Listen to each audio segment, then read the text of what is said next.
Hello, everybody. My name is Luchara, and this is 10 Things I Wish I Knew when I first started playing Teamfight Manager. Let's jump right into it. The first thing I wish I knew was how to spend my initial bit of money. Money is extremely tight early game, and my instinct was to go to add training points. That's would typically be good in a game like this, and I'm sure you probably have that instinct too. Don't. It's not worth it. I'll go into why a little more later in one of the other things. Craft equipment is an okay choice. It's definitely better than add training points. But my personal recommendation is to recruit people. You get people with stats like these. Notice 12 attack, 12 defense. That is roughly double what your current people have. But more importantly, they have a chance to have a trait like this person does. Now, a little bonus tip for you. Cockroach, it sounds good on paper, right? Escape when HP falls below 30%. During escape, movement speed doubles. Here's the thing. If you don't have a healer, what can happen with this is this person will just run up to the corner of the arena and they will stay there for the entire match, essentially making it a 3v4 in the other team's favor. So be careful with cockroach if you get it. But that is not the actual tip. The actual tip is to recruit. If you recruit right on day one, you can get 2 people like this before the season starts, and it will make your life much easier. Especially if you're starting in 2v2. There's your 2 people. Done. That's all you need, right? So, first tip, recruit. But speaking of traits, let's go on to the second one. The second thing I wish I knew was how valuable traits are. Early on, you're probably not going to have many traits. Your players are just going to be ordinary. They're going to have no traits. But that's why, like I said, you want to recruit and you want to try to get traits. Now, there are negative traits, and there are traits like cockroach that can be good or bad. But finding positive traits is the most important thing for your people. Attack and defense is nice. Believe me, you want to have as much as you can. Having masteries for stuff you like to use is nice, but it is the least important. And please do not pick stuff that's not good just because you have a mastery in it. Do not chase masteries. Don't do it. Traits are way more important. So, how do you gain traits, Luch? You go to this weekly activity. And if this isn't here for you, you may have to start a new game plus. I've heard people say that. I'm not sure. It's always been here for me. Anyway, go into mental training, and you go acquire. Costs 2,000 gold. That's a lot of money, Luch. It is. And the thing is, there's no guarantee it'll even succeed, right? You're only attempting to acquire a new trait. In my experience, it succeeds about 40% of the time. And maybe the actual success chance is a little higher, a little lower than that. I'm not sure. Like I said, it's been about 40%, I would say, for me in my 200 plus hours of Teamfight Manager. But, and this is really good late game. You're going to want to use this late game when you're trying to lock in 3 positive traits on everybody. But in the early to mid game, what you want to do, if you hit this change all traits button, you notice it's only 500 gold. And now maybe you come back with the same 3 traits, or no, in this case, none. You might get negative traits, but you can get more than one positive trait from this. It has happened to me. It's really good. Actually, I don't have enough money for this, so I'm just going to go to a save file where I do, and I'll show what happens. So we have a player here, currently has no traits. If we hit the change all traits button, we hit start training. Let's see what we get. We might get some good stuff. We might not. We got Vanguard.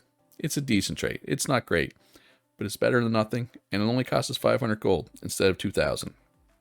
So use that change all traits button once you get a bit of money built up.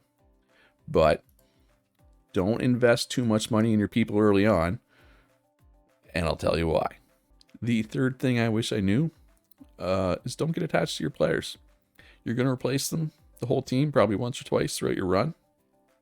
So yeah, don't get attached. And if you do get attached, like for example, especially since these are named after, like, largely, I think they're named after real life, streamers, esports personalities. Like Hafu, I know, does Hearthstone, I think she does. Maybe some other things too. I haven't heard about her recently. Anyway, but let's say you're a fan of Hafu, you can rename your champions. So if you have Hafu in your team and then you replace her, you can just rename the replacement Hafu, But the thing is, there's basically 6 tiers of talent. Level tier 0 would be the people you start with. Then there's the initial recruits. Then there's the scouts, which are considerably better. These tier 2s are better than tier 1s by quite a bit. Tier 3 is Rising Stars. This is probably the lowest tier that you could actually win world championships with some of these on your team, but you're probably going to want several veterans to go with them. But if you can get some Rising Stars with good traits, you can definitely win worlds with 1 or 2 of them on your team, maybe even a whole team of them, if to be honest. But veterans are pretty good.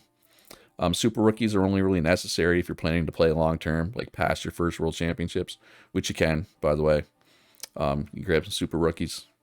But yeah, don't get too attached because you're going to replace people. And I know I just talked about, giving your people traits.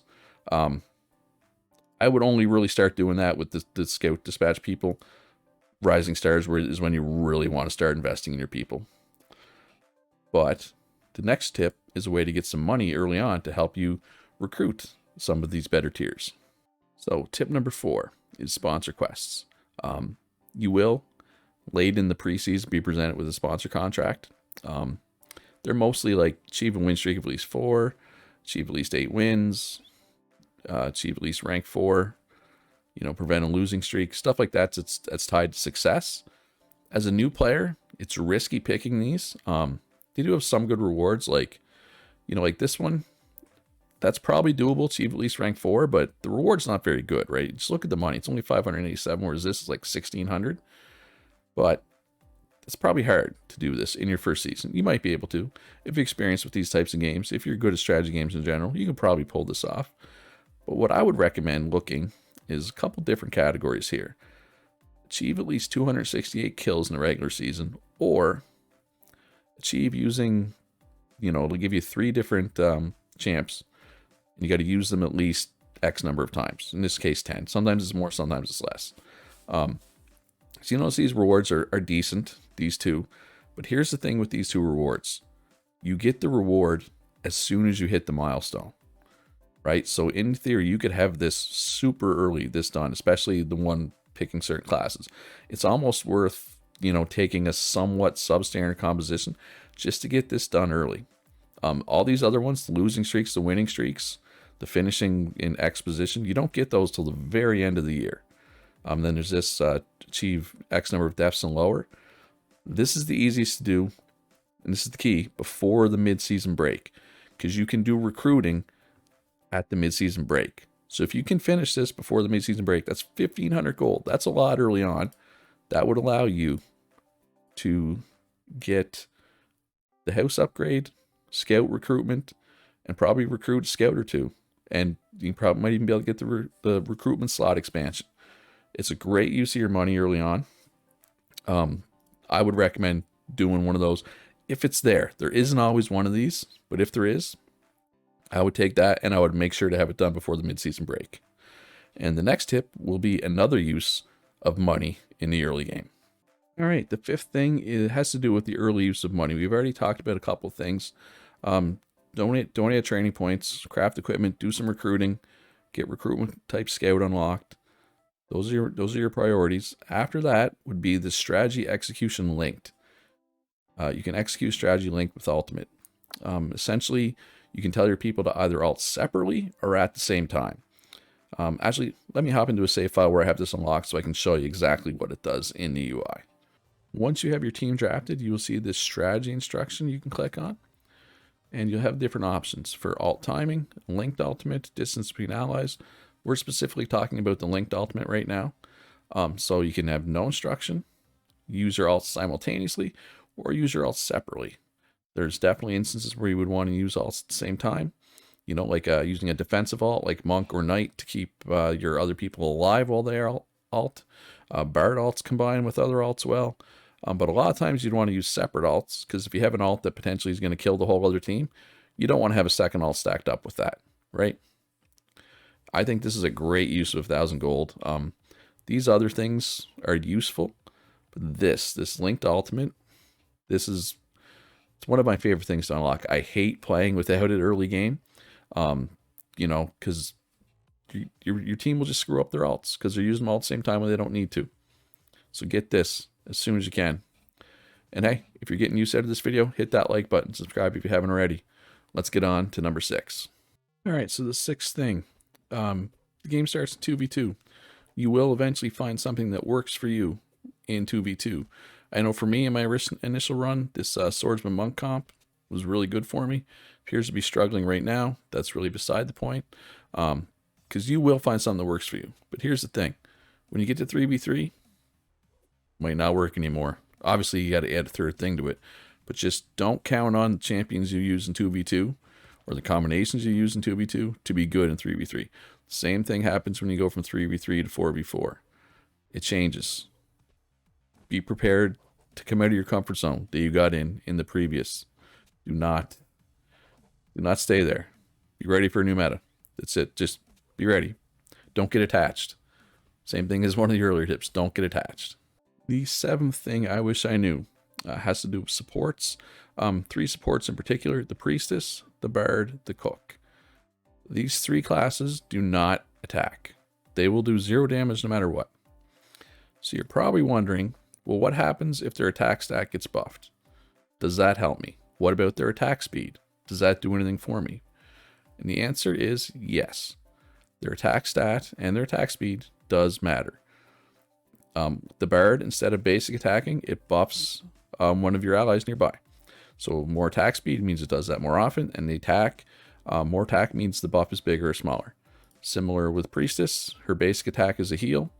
More attack, bigger heal. More attack speed, heals more often. So just pay attention to that, because I know I wondered it for a while. I did test it. Other people have also said the same thing. It definitely does matter. And side note, on these 3 characters, they are all very vulnerable to Assassin Dive. But if you can get around that, or if the Assassins aren't really your meta, all 3 of these characters can be incredibly powerful. Just keep your eye on them, especially if their attack gets buffed. Okay, so this next tip, arguably less important than the other ones, because it's not going to make you a better player. It's just going to make your experience viewing these matches more enjoyable. So you see this little gold border around this symbol on the anybody's health bar, to the left of their health bar. If there's a gold border there, that means their ult is still up. You will see Gunner just used his ult. Ice Mage just used her ult. No gold border anymore. Just a little something to think about is all. Because yeah, I didn't know when I started playing. I had no idea how to tell if their ults were still up or not. Somebody mentioned to me in my comments, and I was like, oh my god, how do they not see that? So if you didn't notice that, don't feel bad. I didn't either. Other people in my chat, in my streams, sometimes don't notice it either. Oh, side note, if you want to see me stream Teamfight Manager, subscribe. Right now I'm streaming every day at 12 Eastern. I don't know for how long. Check it out. All right, that was number 8. We got 2 more. All right, so the next tip is, at the end of the season, you will be prompted to join event matches. You can choose not to participate in these. Always participate in them. There's actually a lot of money and experience you can get from them. So there's always going to be a theme that you pick, such as the one you're watching right now is Quick Cast. All cooldowns are reduced by 80%, so you can see there's some absolutely crazy things happening on the screen right now. But always pick something that suits your play style or suits the players you have. And one thing to keep in mind is the AI is not good at picking for these, as you can see by my 24-0 score line currently. One in particular, it's called Reverse. The team with the fewest kills wins. The AI is terrible at picking around that. In my stream yesterday, I had that, and I picked Bard, Priestess, Cook, and Ghost. So essentially I had 3 characters that didn't attack to go with a Ghost that can't get buffs from his team. So the Ghost would just go in by himself and die, while the 3 supports just sat there and, you know, supported each other.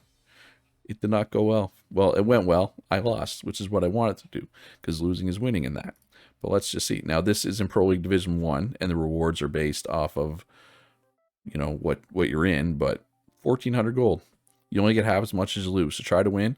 But even if you think you're going to lose every match, still go in the event matches. It's quite a bit of money. I think it's 300 gold in Amateur League, but there's 5 matches. 1,500 gold is a lot when you're in Amateur League. So do not skip the event matches. Pick something, you know, that you think's gonna be fun, but pick something that you think you can win, in my opinion. All right, one tip left. And the last thing I want to talk about is these little arrows. These are a person's condition, aka their mood. You want the arrow to be up. When the arrow goes straight up, it turns red, so that makes people believe that it's not a good thing, but it is. It's a good thing. You want the arrow to be up. They get a small boost to attack speed and movement speed when they're in a good condition. And obviously, if it's straight up, it's even better. If they're in a poor condition, like St. Vicious here, they get a little hindrance to their movement speed and attack speed. It's not huge, but it adds up. Like if you look in this fight, I have 2 people in good condition, 1 in poor. They have 3 in poor and 1 in good, so I automatically have an advantage. Some of the ways you can influence mood, the little conversations you have in the middle of the match. Obviously, you want to give them the answer they want to hear. Giving them champions that they like, that they have mastery in, apparently improves mood. I'm not an expert in exactly what improves mood, but I'm just going to say some of the things that I've experienced and other people have told me. Apparently, if you stream with somebody too many days in a row, too many streams, that puts them in a poor condition, which makes sense. Streaming's, can be hard on the mental, right? So be careful with that. But yeah, and there's also a trait called Life of the Party. Improves the mood of everybody else in the team by 1. It's one of my favorite traits. Keep your eye open for that.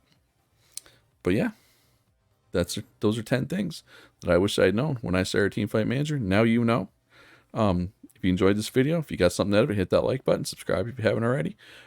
In the link down below, in the description down below, you'll find links to my Discord, Teamfight Manager Super League Discord, Teamfight Manager Ranked Discord. If you're interested in playing multiplayer, check those out. But most importantly, be good to each other. Have a great day, and I'll see you in the next one.